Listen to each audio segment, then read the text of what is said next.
Welcome to Biz Help for You with host Candy Messer. Entrepreneurs like to focus on the big picture, like profitability, success, and a smooth-running organization. But there always seems to be those little things like taxes, employee compensation, laws, regulations, and more. Now you can get the answers you need in one place. Join us today as we break it all down for you. Now, here's your host, Candy Messer.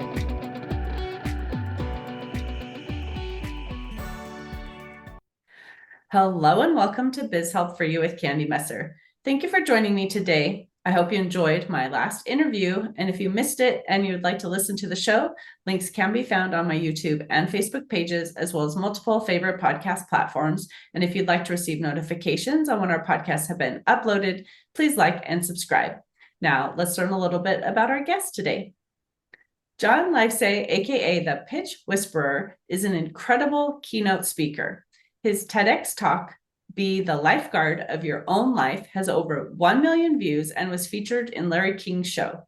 He has an innate ability to motivate companies' sales teams to turn mundane case studies into compelling case stories so they win more new business.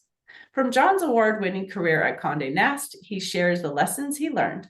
Best-selling author and creator of the online course Revenue Rockstar Mastery.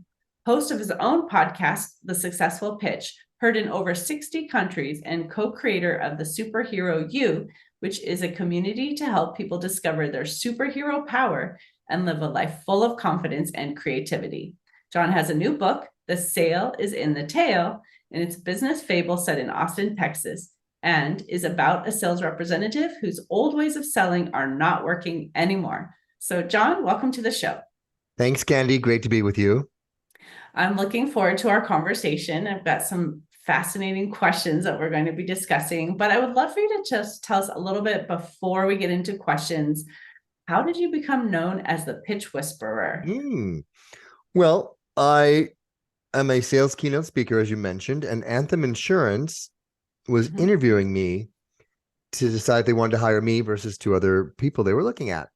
And I asked this question that I think is so important for every business owner to think about is, what is your situation and how does it impact what else is going on? Get the big picture.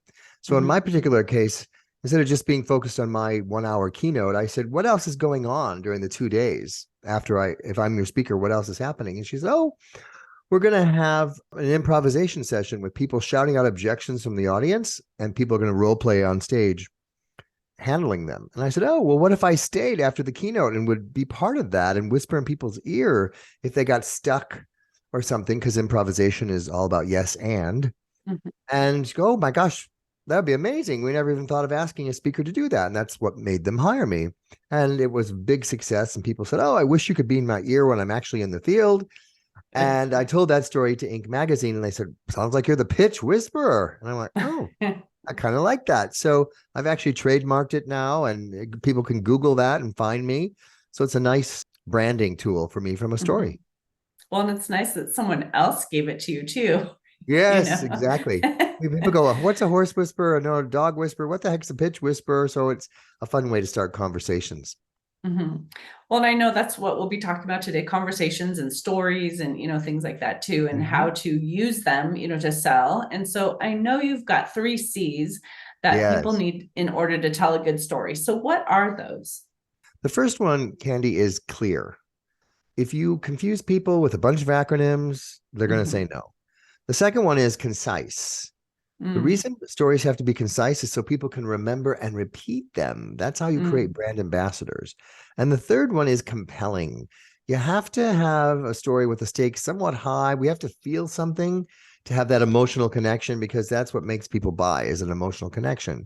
So clear, concise, and compelling. So when you have a story to go, whether it's your own personal story or a story of another client you helped, practice it in front of some friends or coworkers and say, was it clear? Was it concise enough? Was it compelling? Did you feel anything? And that'll help you fine tune your stories. Mhm. So, well, first, when you were saying clear too, one of the things I thought of too is a lot of times when we in our specific industries have words we're used to, or like you said, acronyms, we may not even think that they may not be understandable by others.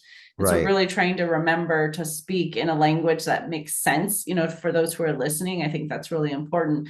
Mm, But I also wanted to ask you about concise. Like, do you have kind of a guideline of what mm. is considered the right amount of, information to make it Yeah. concise? Well, one of the biggest problems people have when they tell a story is it rambles on and never has a Mm, point. I have a structure telling a story that typically the guideline is, 60 to 90 seconds is about the length of time people can remember essence of a story.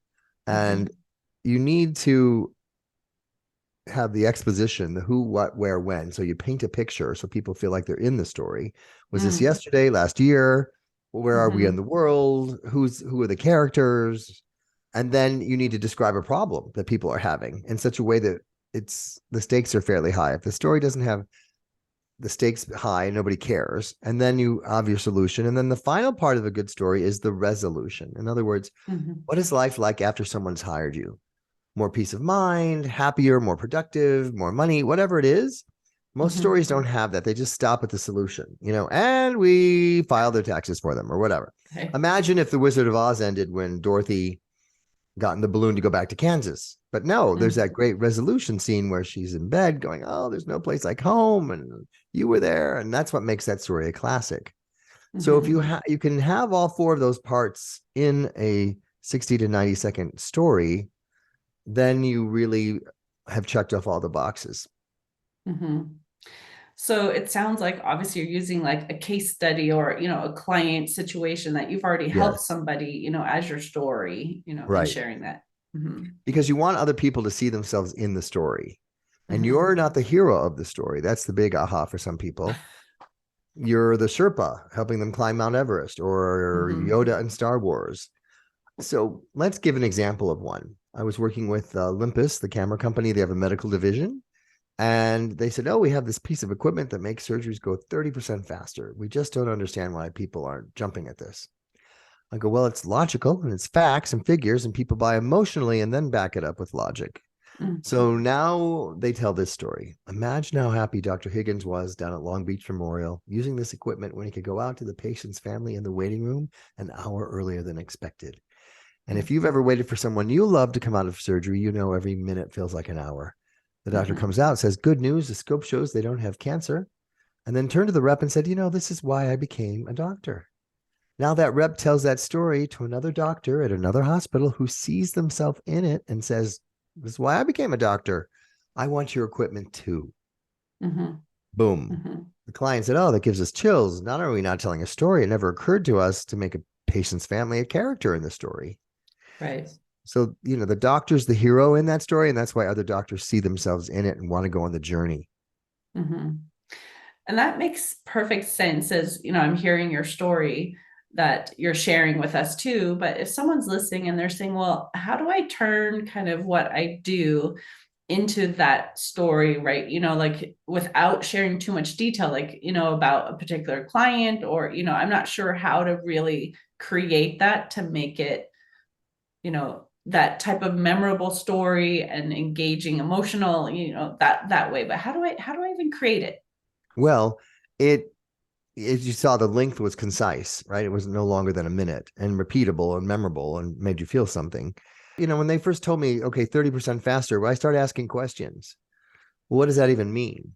Well, it's about how long is a normal surgery? 3 hours. With this equipment, 2 hours. Okay, so we're saving an hour. All Mhm, right, so that's much better than just 30% faster. All right, so we're saving an mhm, hour. Who cares about this? I guess the hospital does. They could make more money. The doctors are on their feet less and they might make more money. Who else cares? And then I just remembered my own experience of my sister being in surgery with me waiting with my mom for her to come out and how long that was. And I went, oh, that's who would care. mhm, So once we had that identified, then I figured out a technique where I could pull you into the story saying, if you've ever waited for someone you love to, what it feels like. And so now you're mhm, really in it. You're showing empathy for the patient's family. So that's the first part, is figure out who's really benefiting from this solution, and figure out, follow that format, how long ago this was, where the doctor is, and you feel for the patient's family, and then the solution, and then figure out what the resolution is. And I used real-time dialogue there. Your goal is to make people feel like they're eavesdropping in on the conversation that the doctor said, "This is why I became a doctor, for moments like this." That's so you feel like you're eavesdropping in on that conversation. And so using dialogue, telling the story in present tense, all those are techniques of telling a great story. So, and you just said telling that story in the present tense, but if you're using like a case history, of something you've done in the past, so how do you take something you've done, but make it present tense then? Well, I did that in that story, didn't I? Because I explained that the exposition was this took place 6 months ago. But then when I described the doctor going out to the patient's family, that part of it is in present tense. And the doctor's dialogue, it's not like, and then the doctor said to the rep, "This is one of the reasons what made me become a," no, the doctor says to the rep, even though we know that it took place 6 months ago. It says, okay. That makes sense too. So obviously that emotional tug is what is going to really capture people. So how do you necessarily, if again, you feel that your information, because that story that you shared makes perfect sense. You've got family who's worried and they're, it's just going to make their life so much easier. But if you're doing something that's maybe, not as emotionally generating those feelings too. I mean, I'm just thinking there's certain things, like even in my industry, I say it like I give peace of mind and things like that too. And I think that's very important.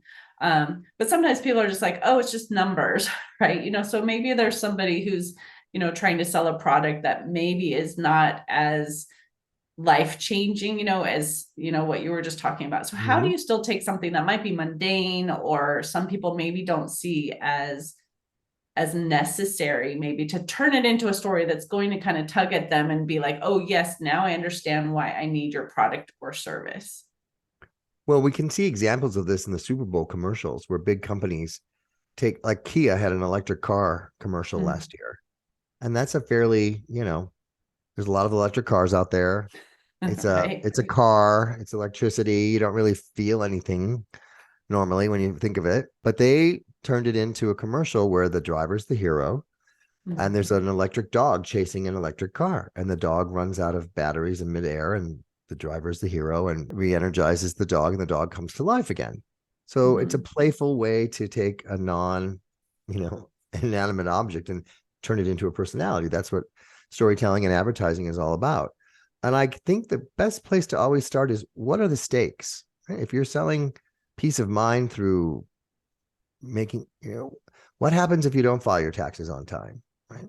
What happens if you make a mistake? Are there penalties? Could you go to jail? Blah, blah, blah, right?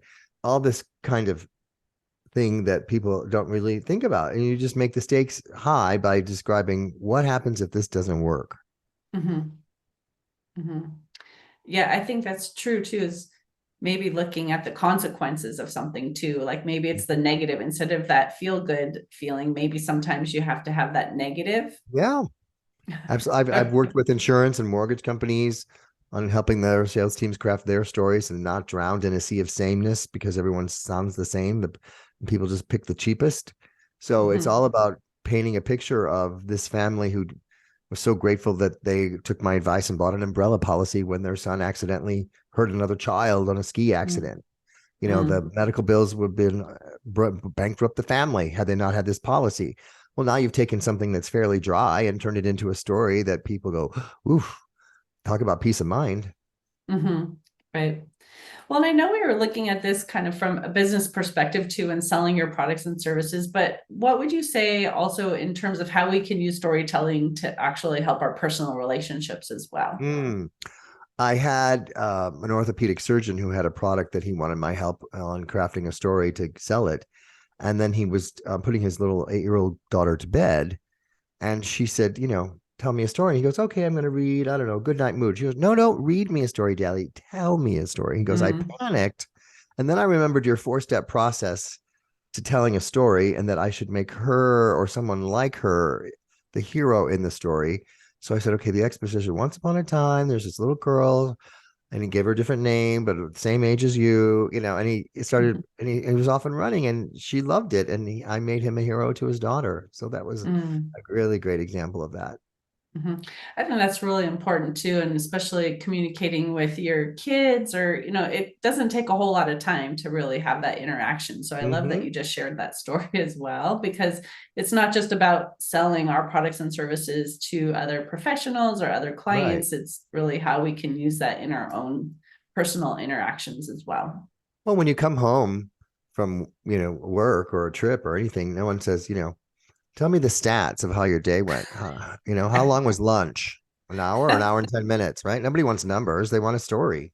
Right. Exactly. Yeah, I think because the stories, we can feel like we're participating in what they experience too, especially if you're talking about like family and they're coming home and how was your Yep. day at school, or tell me about something that Yep. you enjoyed today, whatever that might be, and really building that trust and love and all of that with each Mhm. other. And that's what you want to build with your people you're selling to: trust Hmm. and respect. And I say soft skills make you strong. Hmm. And so people go, wait, how can something soft make me strong? Well, you have the hard skills, right? You're a financial guru, you're a lawyer, whatever. But listening, empathy, and storytelling, those are the soft skills that combined make you a strong business person and Hmm. person in general. It's so true. I mean, a lot of people don't even necessarily know what the soft skills are that they really need, but that Mm, is so important too. Because, yes, we can know our technical stuff, but if we don't have that easy way to communicate or to have empathy for someone when they're going through a right. struggle, then what's the point, right? Exactly. Yeah. Mhm. And that's what makes us feel like the more you describe someone's problem and show empathy for it, the more they think Mhm. you have their solution. Mm. That's a Because really you, good point. I love that you just Mhm. said that too. I think that's a key takeaway, even for someone that, Yes. they don't necessarily think through that all the time too, but that was, thank you. Oh, you're welcome. Thank you. Like Candy, are you in my head? How do you know that's what's keeping me up at night, worrying about being Mhm. behind on my taxes? And I've never, it's just a constant stress, and you're going to take that off my plate. Oh my God, when can I hire you? Mhm. Right. Yeah, I have a customer that says every single time he calls me and we have a conversation and I go over things with him, he breathes a sigh of relief and he knows we're going to take care of it, and then he Mhm. can go on and enjoy his day, right? And I love that, Exactly. So, Yeah. Well, so. we can't be experts in everything, and we have Mhm. to outsource things that we're not good at because it's a waste of our time, first of all. Mhm. And, do what you love and makes you the most money. Don't be caught up mowing your own lawn, cleaning your own toilet, doing your own taxes, whatever. Let people who specialize and love doing it do it. Right. Exactly. Well, and like you said, we all have our strengths, and there are things that we should be focused on to help generate revenue for the business. So even if you can do something, you're Doesn't mean good you at should. it, doesn't mean you should. Exactly. Right. You could Mhm. maybe do your own oil change, but is that a good use of your time? Probably not. Mhm. Right. So you also mentioned saying going from invisible to irresistible. So Mm. can you touch on that a little bit? Yes. I've created this ladder where it becomes a roadmap for people. So maybe you have some target accounts that don't even know you exist. And so you're invisible. It's mostly putting your empathy hat on and going, where do people see me? Right? Mhm. No- Nobody jumps into hiring you if they don't even know you exist. And then you go up the ladder to insignificant. Yeah, I know what you do, but I'm doing that myself. Right? It's insignificant. Or you're trying to sell life insurance to a 20-year-old. They're like, I don't need that. And then you get up to the interesting rung. And this is where people really get stuck. They go, oh, someone said they're interested, send information, and then it's crickets. I call it being Mhm. stuck at the friend zone at work, Mhm. and it's really hard to get out of that. And you're like, well, then you needed storytelling to intrigue them, which is the next rung up, to start picturing a better future with you. And then you have the Mhm. clients that love you. They're irresistible and they give you referrals, and you got to still pay attention to them. You can't take that relationship for granted either. So I work Mhm. with teams and clients on, let's identify people at each rung and what we're going to do to move up a rung. And it's a really great roadmap to use. And then storytelling is the vehicle to get people up that rung. Mhm. So when you are talking about these different rungs where they're starting out, and you've got somebody who's, doesn't even know you exist, and you want to, be able to at least be in front of them, and then they're, Yep. like, well, you're insignificant right now, but like, then what would you say is a tip maybe for each of those scenarios, how they can move someone up until they're like, oh, we have to use you?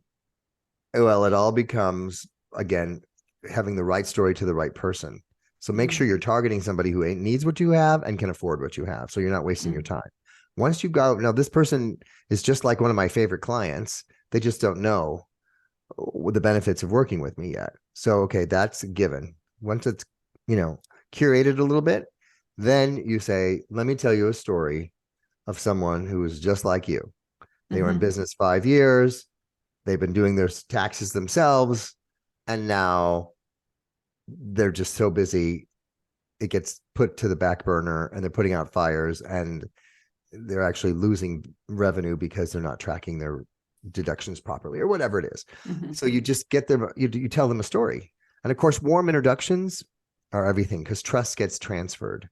Yes. So if you tell people this is who I help and this is what problem I solve, then that makes it easy for them to remember that and start bragging about you to other people like that. So obviously we see your cover of your book there too. So do you want to talk a little bit about The Sale is in the Tail, what it's about? Yes, it's a business fable set here in Austin where I live. So it's a little bit of a love letter to Austin. And it's a story about storytelling. It's about a salesperson struggling, stuck in a slump, doesn't know what to do. The old way's not working of just pushing out numbers. And he has a coworker introduce him to the concept of the power of storytelling. And once she starts becoming his mentor around that, he goes from almost being fired to getting promoted, and it improves his personal life. And people seem to really enjoy the journey. And then at the end are all the templates on how to craft your own stories. Oh, that's helpful too. So you're not just reading a story, but you're giving them something to help them create their own. Exactly. Nice.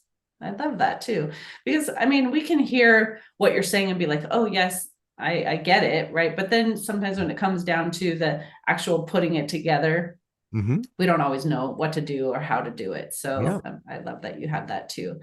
So like any final tips, like there was maybe something I didn't ask that you wanted to share that would help somebody really understand how to use the storytelling to, improve on those professional or personal relationships, get the sale, or maybe not get the sale because maybe it's not the right fit. I would say, don't just jump into this story about your product.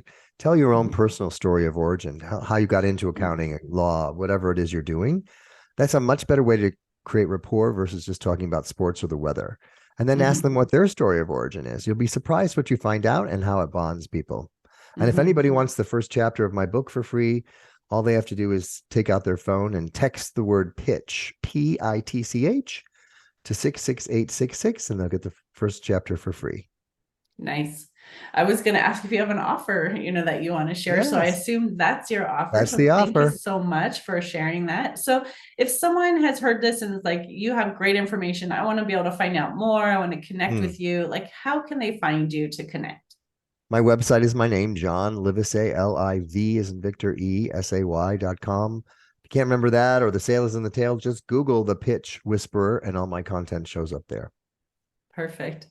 I just love the conversation that we've had today. This has been fun. It's informative. I'm sure, listeners have learned quite a bit from you. So thank you so much for being a guest on my show today. I really appreciate it. Thanks for having me, Candy. And to you, the listener, thank you for tuning in. I hope you found this discussion interesting and that you enjoyed how storytelling can improve your professional and personal relationships. If you have any additional questions or comments, be sure to reach out to John at any of the links that he shared or send us a message at media@abandp.com. And don't forget to get that free chapter from him. And I hope you can join me for my next interview. And remember, you can connect with me on Twitter, Facebook, and LinkedIn. And my website is abandp.com. You can find the show Biz Help for You posted on multiple favorite podcast platforms, including iTunes, Google, TuneIn, Stitcher, iHeartRadio, and Spotify. And would you please share my show with those you know and leave a review on your favorite platform? I'd really appreciate your support. Until next time, have a great day. Thank you for listening to Biz Help for You. Please join your host, Candy Messer, again next time. Have a terrific day.